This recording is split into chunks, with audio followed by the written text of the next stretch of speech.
Salut à tous les amis, j'espère que vous allez bien. C'est Antox. Bienvenue sur la chaîne WFB, la chaîne qui parle de catch. Et nous allons faire la review de NXT Takeover Stand and Deliver Nuit 2. C'est parti les amis. Alors, on va commencer par le premier match, logique. Un match que j'ai adoré, c'est Santos Escobar, le champion cruiserweight, contre Jordan Devlin, autre champion cruiserweight. Un très bon opener, pour être honnête avec vous. J'ai adoré cet opener, un match d'échelle pour unifier les titres cruiserweight parce que suite au Covid-19, Jordan Devlin, le champion cruiserweight, a été contraint de rester au Royaume-Uni. Du coup, la WWE, ils ont l'idée de créer un champion d'intérim. Et c'est Santos Escobar qui a hérité de ce titre. Le Covid passe, le vaccin arrive, et là, maintenant, le Saint-Dôme arrive également. Et là, WrestleMania arrive aussi. Et tu as la WWE, enfin William Regal, qui organise ce Dream Match, si on peut appeler ça comme ça. Ça me fait penser à ce qui s'est passé avec CM Punk et Cena lors de SummerSlam, par exemple, ou un- ce qui s'est passé lors de WrestleMania 10. Rappelez-vous, deux titres de champion intercontinental entre Razor Ramon et Shawn Michaels. Un qui est... C'était la même chose, les amis. C'était la même chose. Et là, c'est Bis Repetita hier soir avec le titre Cruiserweight, deux ceintures Cruiserweight dans un match d'échelle. Et ce match m'a vraiment fait penser au match de WrestleMania 10. Parce que ça soit Devlin ou Santos Escobar, ils ont pris d'énormes risques. Je pense notamment au moonsault de Devlin sur Escobar, qui pour moi est le meilleur spot du match aussi.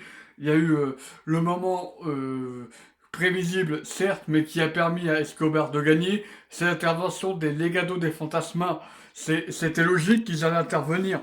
C'était logique. Victoire de Escobar.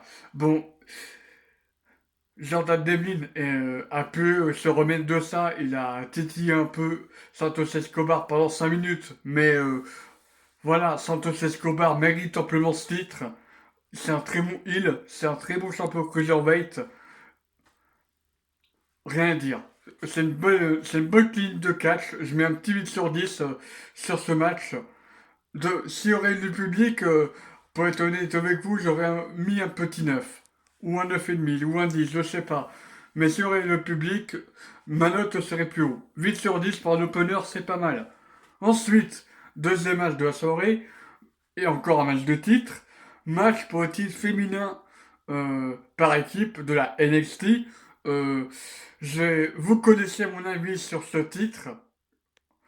Pour ceux qui ne savent pas, pour moi c'est une mauvaise idée d'avoir créé ce titre. Tu aurais laissé tu aurais laissé le titre féminin à Raquel Gonzalez ou Taco Takai après avoir fait, en faisant perdre Nia Jax et Shayna Baszler. Ça aurait été parfait. Ça aurait redistribué toutes les cartes. Tu aurais un minimum crédibilisé le NXT en fait. C'était clairement le but de tout ça. Mais non, ils en sont pris autrement en fait.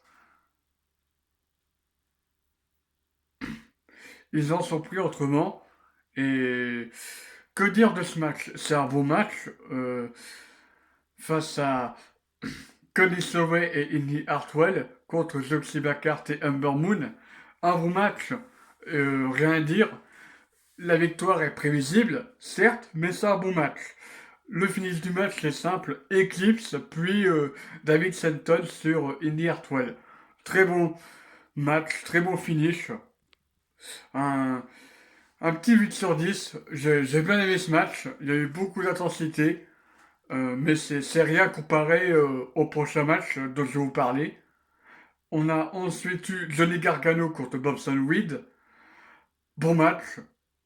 La victoire était prévisible pour moi.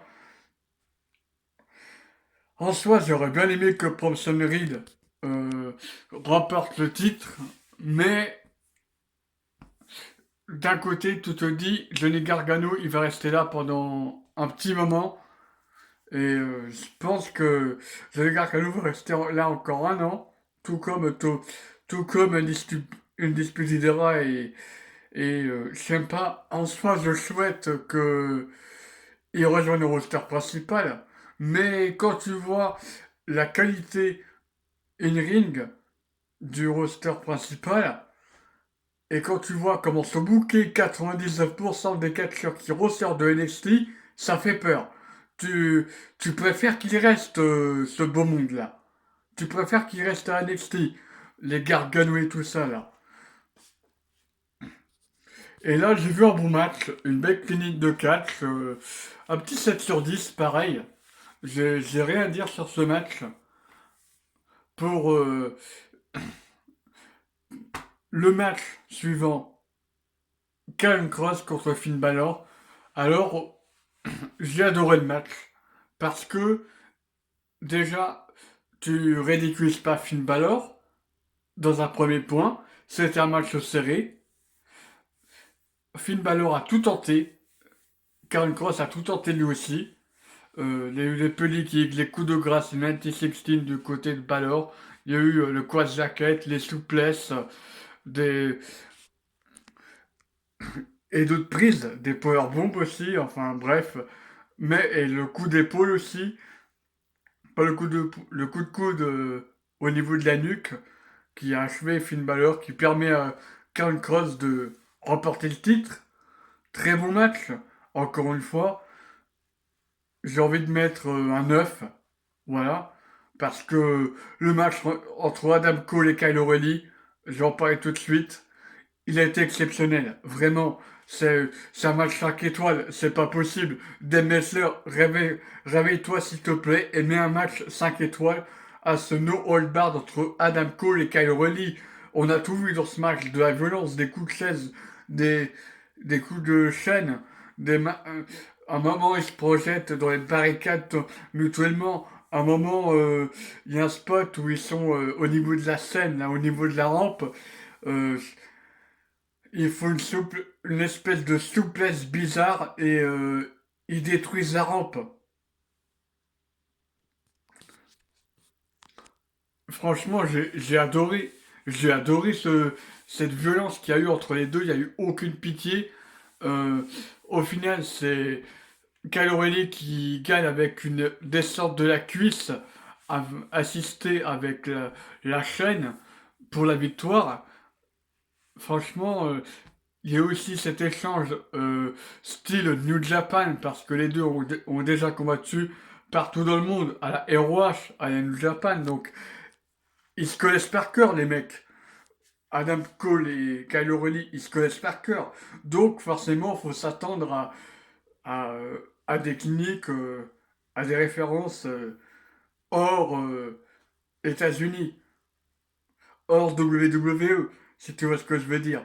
Parce que tous les catcheurs, que ça soit au Japon, à la Watch, des fois ils ont des spots, genre ils s'assient chacun, l'un en face de l'autre, ils prennent une chaise, ils s'assient l'un à l'autre et ils se distribuent des claques de cow-boy.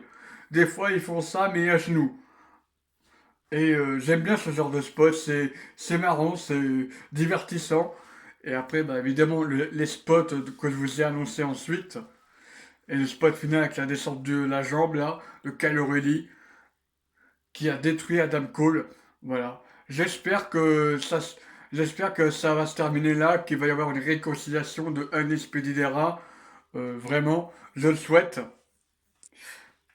Et sinon, bah, on se retrouve demain pour la review de SmackDown.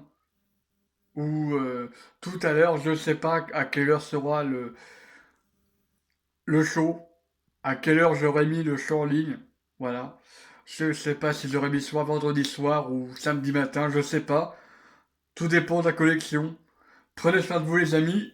C'était Antox. Ciao tout le monde.